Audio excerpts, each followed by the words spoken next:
Jake Morrison walked through the long halls of the Galactic Council building. His boots made soft sounds on the crystal floor. The walls were made of some alien metal that changed colors as he passed. He had been Earth's ambassador for 3 years now, but the building still felt strange to him. Today was different, though. Today felt heavy and wrong. The other ambassadors looked at him with cold eyes as he passed. The Zephyrians with their tall crystal bodies seemed to glow brighter when they saw him. The short, furry Kelvins whispered to each other in their clicking language. Even the peaceful Altarians turned their blue faces away from him. Jake knew what was coming. The signs had been there for months. Human colonies were expanding too fast, they said. Human technology was advancing too quickly, they said. Humans were becoming too strong, they said. The truth was simpler than that. The aliens were afraid. Jake reached the main chamber and took his seat at the human section. The room was huge, with seats for over 200 different species. Most of them were filled today. That was never a good sign. Chairman Yortek stood up on his platform. His 6 arms moved in the formal greeting pattern. The council calls this emergency session to order. His voice boomed through the translators. We have serious matters to discuss today. Jake's communication device buzzed quietly. A message from Captain Lisa Brady appeared on his screen. Jake, our scouts report unusual military movements near the border systems. Something big is happening. He typed back quickly. I know. Stay ready. Chairman Yortek's main eye focused on Jake. Ambassador Morrison, please stand. Jake stood up slowly. The chamber went quiet. 2,000 alien eyes looked at him. He could feel their judgment, their fear, their anger. The council has voted, Yortek said. His voice was formal and cold. Humanity has become a threat to galactic peace. Your species expands too fast, your technology grows too quickly, your military becomes too strong. You refuse to follow council guidance. Jake said nothing. He had learned that silence was often the best response in these situations. Therefore, Yortek continued, the council gives humanity this choice. You will submit to council oversight.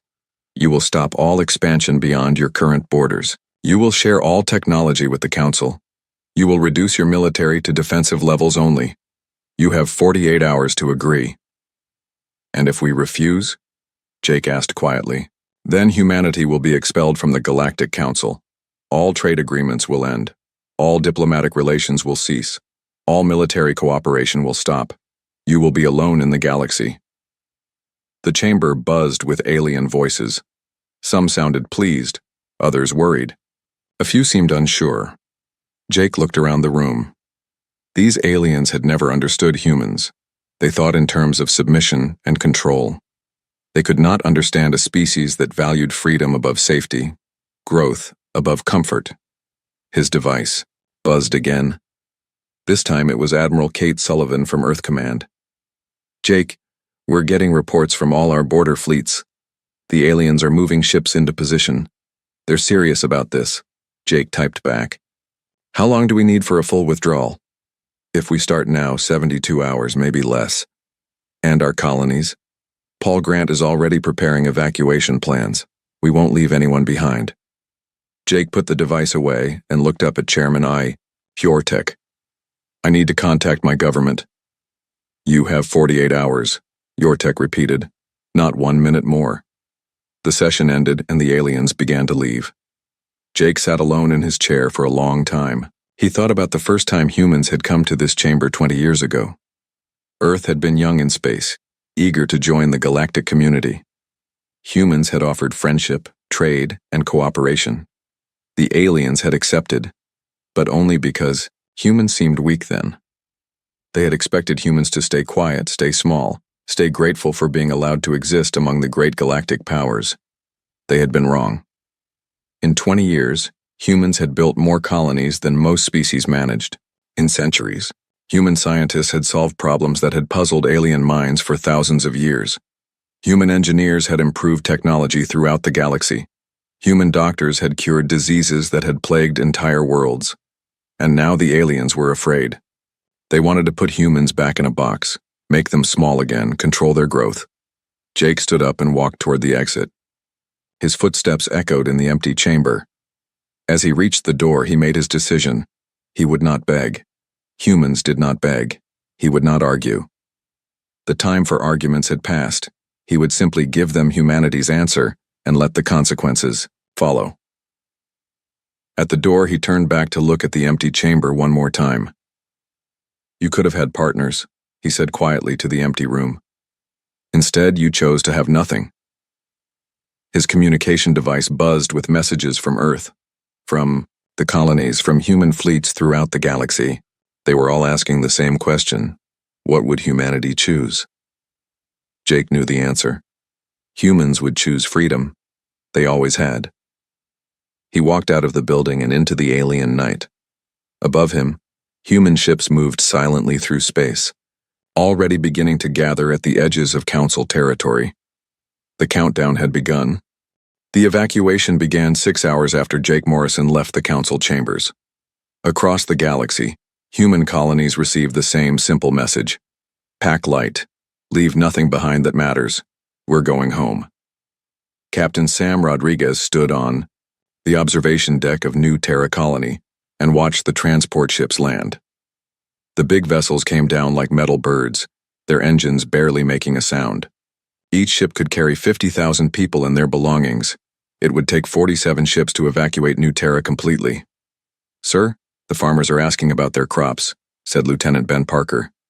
"The harvest season just started. They don't want to leave the food behind." Sam looked out at the golden fields that stretched to the horizon.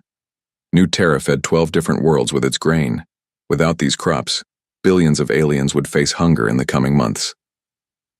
"Tell them to take what they can carry," Sam said quietly. "Nothing more." "But sir, the waste is not our problem anymore," Sam finished. "We offered to share. They chose to throw us out instead." On the medical station orbiting Kepler 442b, Dr. Amy Watson was packing her research data into secure containers. Her team had been working on cures for 3 different alien diseases. The Zephyrian bone rot, Kelvin blood sickness, and Alterian nerve disorder had all been nearly defeated by human science.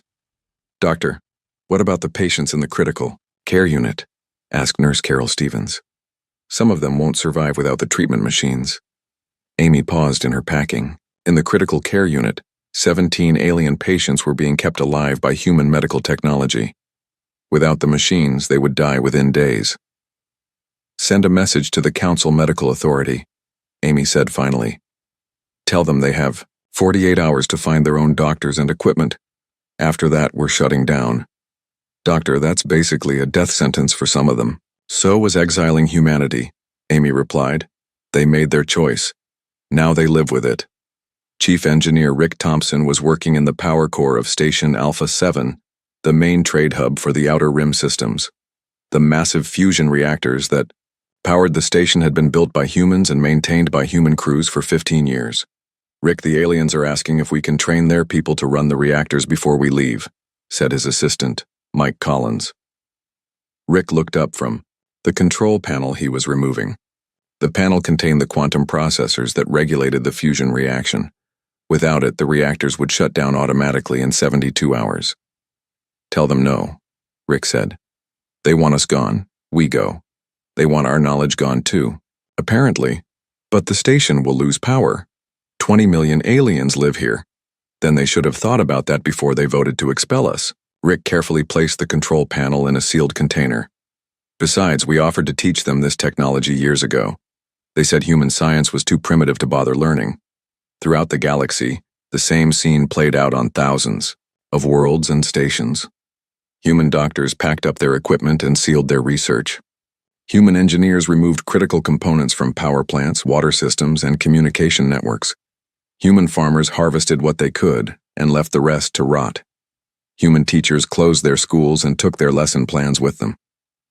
The Kiwar aliens watched in growing confusion. They had expected anger, threats, maybe even violence. Instead, they got cold efficiency and complete silence. Fleet Admiral Tony Carter coordinated the evacuation from his flagship, the New York. The massive battleship sat at the edge of human space, surrounded by thousands of other vessels. Military, ships, civilian transports, cargo haulers, research vessels, mining ships, and colony barges all gathered in the largest human fleet ever assembled. Admiral, we're getting communication requests from dozens of alien governments, reported Communications Officer Janet White.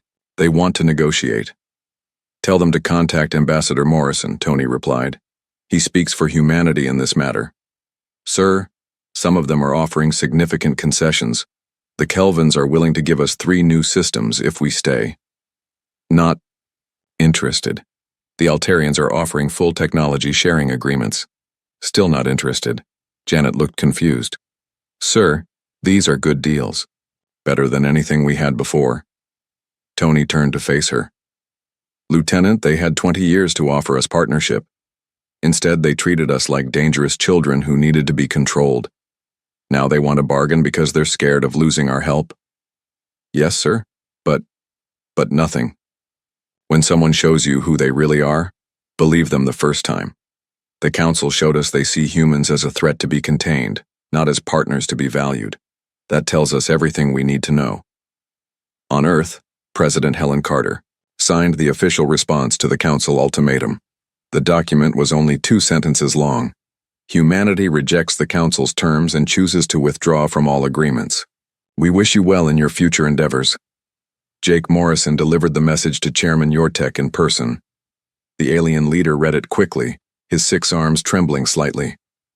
This is your final answer? Yortek asked. It is, Jake said. You understand what this means? Humanity will be alone. No allies, no trade partners, no protection from external threats. Jake smiled sadly. We understand perfectly. The question is, do you understand what you're losing? Before Yortek could answer, Jake turned and walked away. He did not look back. The evacuation continued for 3 more days. Ship after ship lifted off from human colonies, space stations, and research outposts. Each departure was quiet and orderly. No one complained. No one argued.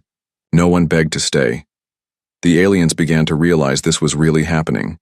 Humanity was not bluffing. They were not negotiating. They were simply leaving.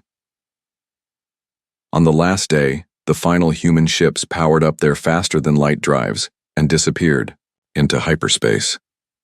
20 years of human presence in Council space ended in complete silence. The galaxy suddenly felt very empty. 7 days after the last human ship disappeared into hyperspace, Counselor Vexhai received the first crisis report. He was in his crystal chamber on Zephyr Prime when his communication device started flashing red emergency signals. Sir, we have a problem, said his aide, a young Zephyrian named Kelthar. The quantum communication network is failing across 3 sectors. Vexhai's crystalline body dimmed with worry. What do you mean, failing? The relay stations are going offline one by one. The technical staff can't figure out why. They say, the maintenance protocols are locked behind human encryption codes. Vexhai stood up quickly. The quantum network carried all long-distance communication between star systems. Without it, the galaxy would be cut off from itself, isolated into thousands of separate worlds. Get me Chief Engineer Zolak immediately. Minutes later, Zolak appeared on the screen.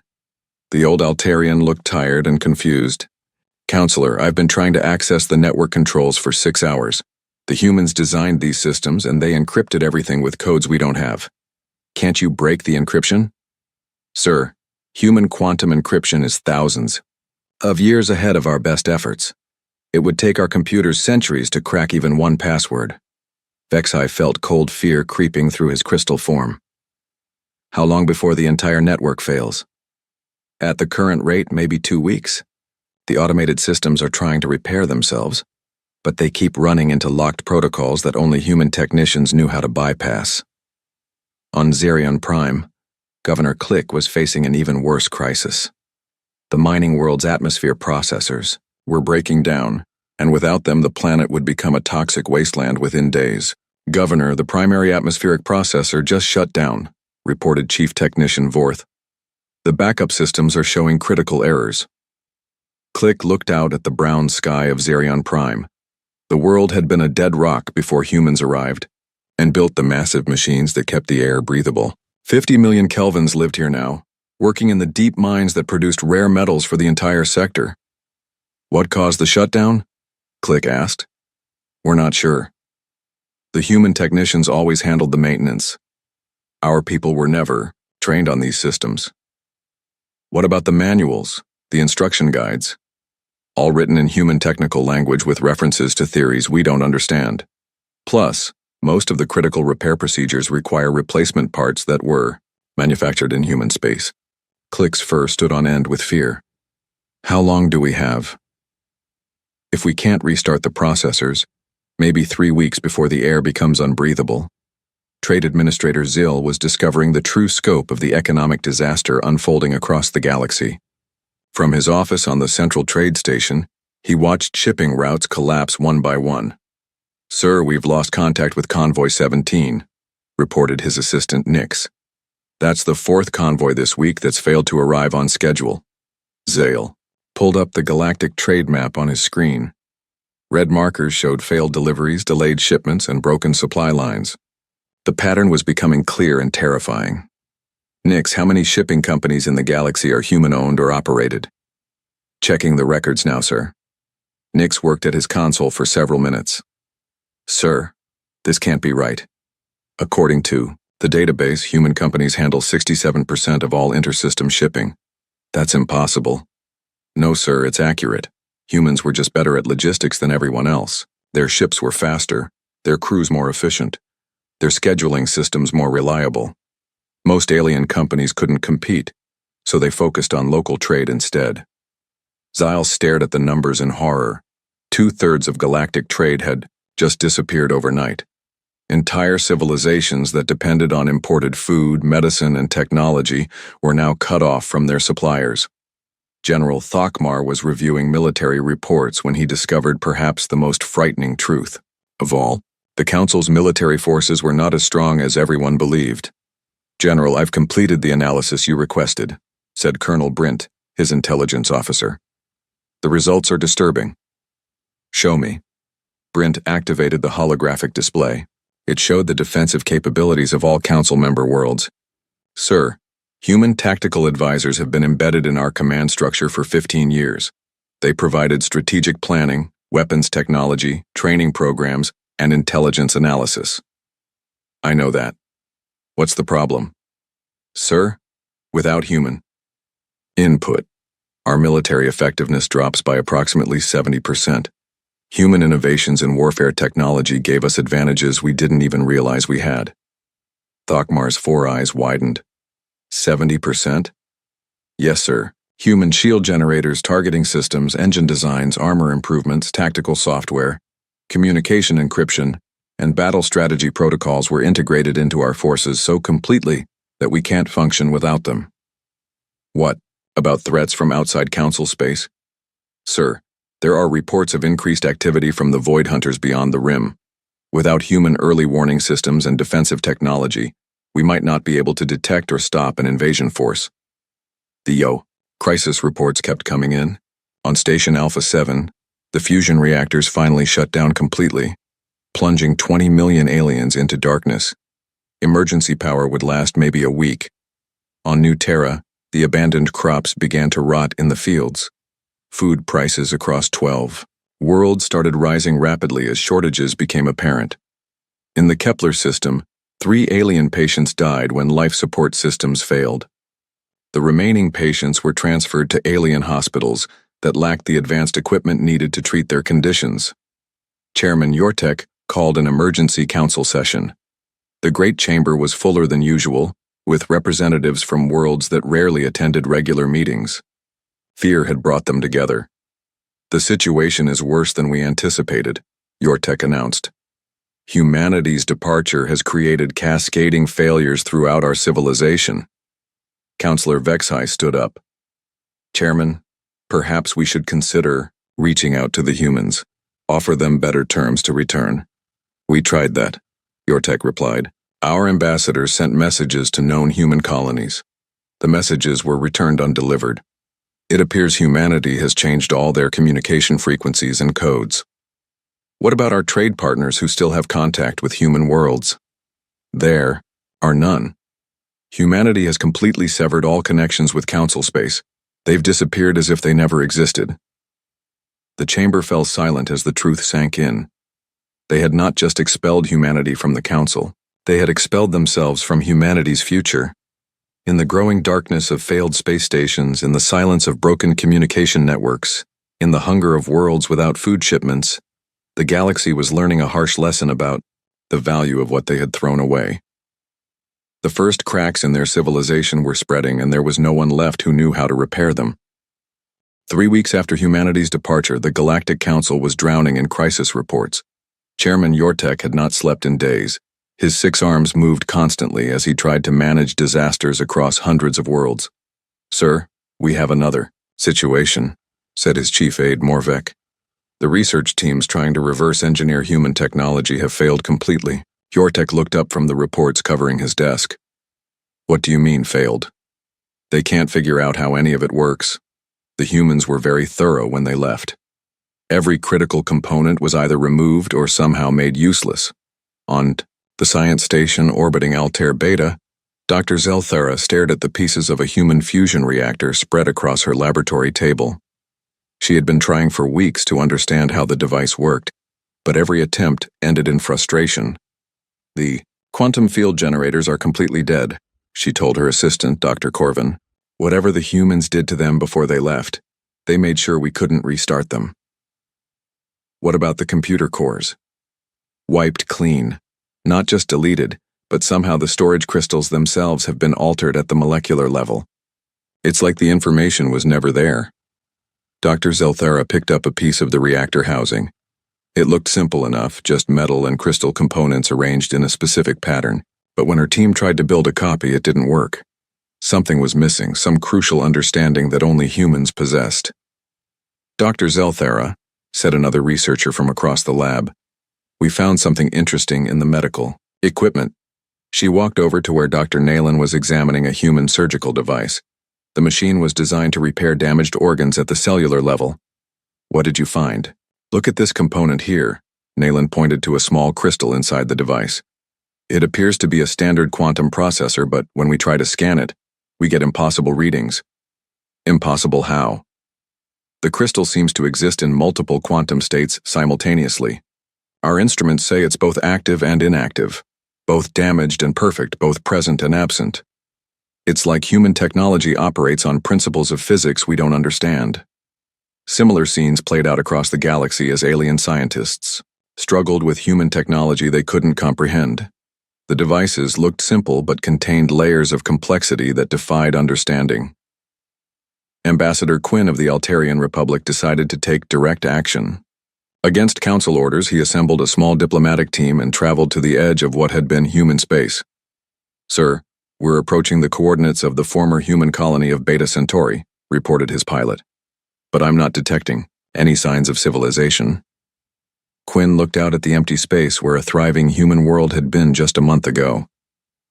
"Are you sure this is the right location?" "Positive, sir.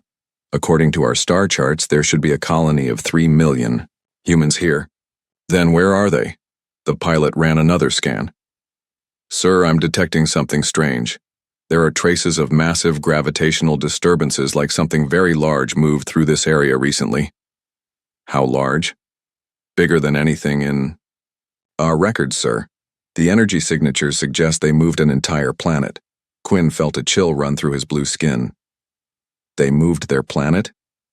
Before his pilot could answer, proximity alarms began sounding. A single human ship appeared from nowhere, materializing right in front of them like a ghost. "Unknown vessel, this is Captain Lisa Brady of the Human Fleet," came a voice over the communicator. "You are in restricted space. State your business." Quinn activated his own communicator. "Captain Brady, this is Ambassador Quinn of the Altarian Republic. I come seeking dialogue with humanity." There was a long pause before the response came. "Ambassador Quinn, humanity has no current diplomatic relations with the Galactic Council or its member worlds. Captain, please, we need to talk. The galaxy is falling apart without human assistance. People are dying." Another pause, even longer this time. "Ambassador, you and your colleagues made a decision about humanity's place in the galaxy. We have accepted that decision and moved on. But surely we can negotiate new terms, find a way to work together again?" "Ambassador, When you expelled humanity from the Council, you did not just end our participation in your government, you declared that humans were not welcome in your civilization. We heard that message clearly. Quinn leaned forward urgently. Captain, I voted against the expulsion. Many of us did. We can change things, make them better. Perhaps you can, Ambassador. But that is no longer humanity's concern. You have your civilization to manage. We have ours. What do you mean, yours? Goodbye. Ambassador Quinn, have a safe journey home. The human ship vanished as suddenly as it had appeared, leaving Quinn and his team alone in empty space. Back on the Council station, Dr. Zelthera was presenting her research findings to an emergency science committee. The news was worse than anyone had imagined. Colleagues, after 3 weeks of intensive study, we have reached a disturbing conclusion, she announced to the assembled scientists. Human technology is not just advanced. It represents a completely different approach to understanding the universe. Counselor Vexhai shifted nervously in his crystal chair. What do you mean, different approach? For example, human computers don't just process information. They seem to process possibilities, calculating outcomes for events that haven't happened yet. Their medical devices don't just repair damage, they somehow convince the body to repair itself. Their energy systems don't just generate power, they appear to tap into forces we cannot even detect. Are you saying human science is beyond our understanding? I'm saying human science operates on principles that we don't recognize. As science, they have discovered things about reality that we haven't even thought to look for. The committee sat in stunned silence. They had always assumed that human technology was just a few decades ahead of their own. The truth was far more humbling. Meanwhile, intelligence reports were coming in about human activities outside Council space. The news was both fascinating and terrifying. Sir, our long-range sensors have detected massive construction projects in the Vega sector, reported intelligence. Officer Brix to General Thokmar. The humans appear to be building something enormous. How enormous? We estimate the structure is larger than most moons, sir. And it's not alone. We've detected similar projects in 17 different systems. What are they building? Unknown. Sir, the energy signatures are unlike anything in our databases. But whatever it is, the construction rate suggests technology far beyond what we observed when humans were part of the Council. General Thokmar stared at the intelligence reports. Are you suggesting they were holding back when they lived among us? Sir, it appears that everything we knew about human capabilities was just what they chose to show us. The implications were staggering. If humans had been restraining their true technological abilities while living in Council space, what were they capable of now that they were free to act without alien oversight? Reports began filtering in about non-Council species joining human colonies. The Draknari, a warrior race from beyond the Rim, had apparently signed mutual defense agreements with humanity. The Etherians, energy beings who had never communicated with physical species before, were now working alongside human scientists. They're building their own galactic community, Yortek said quietly, during a private meeting with his inner council. And they're not inviting us to join. The final blow came when long-range scouts reported that human ships had been seen in the territories of the Void Hunters, the ancient enemy that had terrorized the galaxy's edge for centuries. The humans were not fighting the Void Hunters. They were negotiating with them. The galaxy watched in growing terror as humanity built alliances with forces the Council had never dared to approach. The species they had expelled as too dangerous was now gathering power beyond their ability to comprehend or counter. They had thought they were getting rid of a problem. Instead, they had created something far more formidable than they ever imagined. 6 months after humanity's departure, the Galactic Council convened in what many believed would be its final session. The Great Chamber was less than half full. Many member worlds had withdrawn from the Council entirely, unable to maintain their civilizations without the infrastructure humans had provided. Chairman Yortek looked older than his 800 years. His 6 arms moved slowly as he called the session to order. The lights in the chamber flickered constantly now, another reminder of the failing power systems that no one knew how to repair. Fellow councilors, Yortek began, his voice heavy with exhaustion.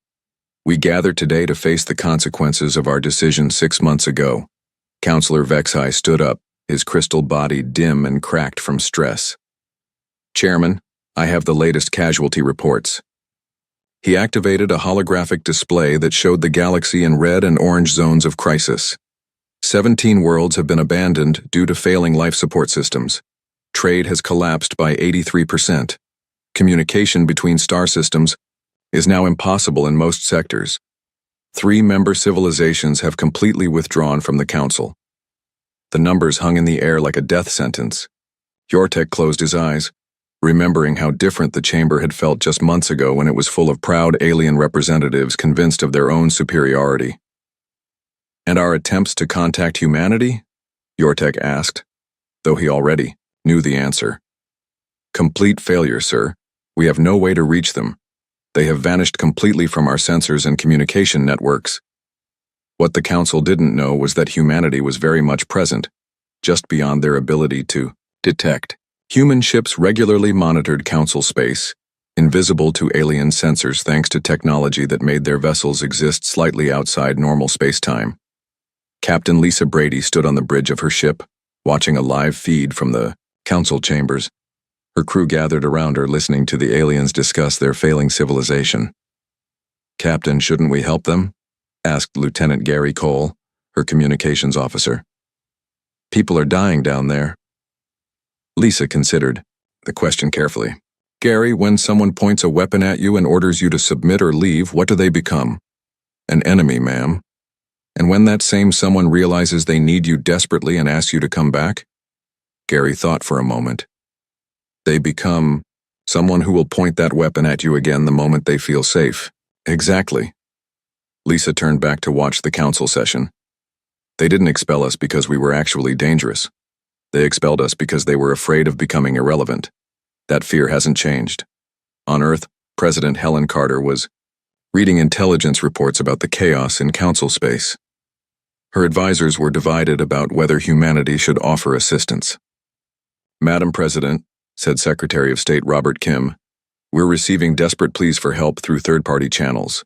They're offering us everything we wanted and more, such as full membership in an expanded council with veto power over all decisions, exclusive technology sharing agreements, priority access to their resources. Basically, they want to give us control of their entire civilization in exchange for our help." President Carter looked out the window of her office at the bustling city beyond. 6 months ago, many humans had been scattered across the galaxy, living as minorities on alien worlds. Now they were all home, working together to build something unprecedented in galactic history. "Robert, what do you think they would do if we fixed their problems for them?" "They'd be grateful at first. And after that?" Robert sighed. "They'd resent us for saving them.